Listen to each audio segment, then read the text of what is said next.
I'm joined now by Harry Miller, who's a former police officer and founder of Fair Cop. Good morning, Harry.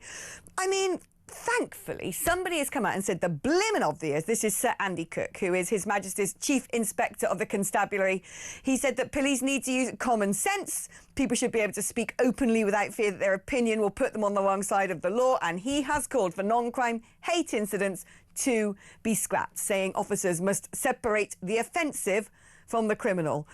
I mean, thank goodness someone in the police has come out and said this, because, I mean, I just wonder operationally, when the command is given, you know, or can 5 officers at Heathrow Airport who happen to carry, you know, automatic weapons or whatever it is in the line of duty, because that's what they have to do at airports, can you go and lift this man on off an aeroplane for a tweet?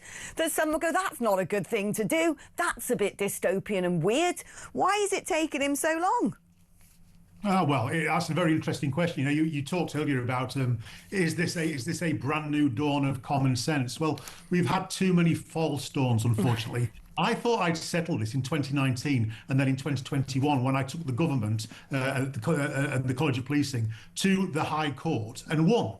As far as I was concerned, that was going to be the end of these wretched things, this scourge on society, the doubly Orwellian non-crime hate incident, which meant that you had a record irrespective of whether or not you committed a crime. In fact, there needed to be no evidence whatsoever. All it needed was somebody to say, you've been talking hurty words and I perceive it as hate, and that was it. You had a record. I would much rather be accused of a crime than a non-crime, because when it comes to a crime, then the burden of proof is on the state. I have to go, you know, I've got to go, I go before a judge or a jury or what have you, and the onus is on the state to prove beyond a reasonable doubt that I have committed a criminal offence. Not so with non-crime hate incidents. They just point the finger and that is it. Now, what we have here, we have a dark matter of resistance in our country. And this dark matter is called the College of Policing. Sensible chief constables, sensible officers, repeated Home Secretaries, former chief constables, they've all said there is no evidence that non-crime hate incidents work. In fact, there is plenty of evidence that they do the opposite of work. They actually perpetuate and create hate. But unfortunately, the College of Policing thinks it's the Vatican. And Nick Herbert, the chair of the College of Policing, thinks he's the Pope. And he treats non-crime hate incidents as though they were a religious dogma. And it is their job to operate an inquisition over anybody who tries to get rid of them, who wants to apply a touch of rationality to these things, because they have become an article of faith. Now, I'm looking forward to seeing how our new Home Secretary gets on this one. A lot of people don't like her. I'm prepared to give her the chance. I think she's a hard, smart woman, and I really hope that she gets stuck in to the College of Policing, because becoming the Home Secretary, she's now owner of the College of Policing, by the way. She's the single shareholder of the College of Policing. I want her to go in there and I want her to shut it down. That is the only way, as far as I can see, that we are going to get back to a position of common sense, that we are going to get back and return this great nation to a position where you are free to think, speak, say, where you can use rhetorical flourishes without the police coming onto your doorstep, armed or unarmed or what have you, and taking you in for some sort of non-crime hate incident. So I'm putting a lot of faith in Mrs. Mahmood right now, and I hope she doesn't let us down. I mean, it's interesting, actually, because it sort of brings me back to the buck passing that has happened so often between the government and the police, with Sir Mark Rowley really sort of at times. There was that incident when the whole sort of accusations of two-tier in the wake of Southport happened, and he was going to number 10, and he looked very, very cross indeed. But there's been this buck passing with the police saying, look, it's not our fault. Governments have created all this rubbish legislation, and the government sort of saying, well, every time the police turn up, you know, on someone's ring doorbell saying we're coming to raid your house because you've got a Douglas Murray book or whatever it is, going, well, that's a bit of an overstep. You shouldn't be doing that.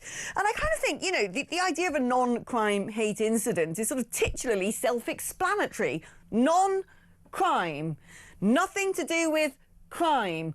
the police should have nothing to do with that. It's a bit like, oh, well, this is a non-medical event. Let's take it to A&E. But where do you think the buck does stop? Are police able, when they're sitting there and determining operational duties, or someone phones up and goes, I saw something on X and I feel triggered. I feel like I'm in an unsafe space. Who makes the decision? Does the police go, well, because it's reported, I've now got to follow this process, and because of this process, the law says I've got to do this. So if we don't respond and go and knock on this person's door, then we could then be accused of not following up this crime and da-da-da-da-da. And they end up sort of stuck on rails towards the inevitable. Or is there some discretion with this? Could an operational, commander turn around and go, that ain't a thing, that's someone trying to bully and intimidate someone and using the police as their vehicle by which to do so. We want to take no part in this. Because it seems to me the government constantly buck shift to the police and the police to the government.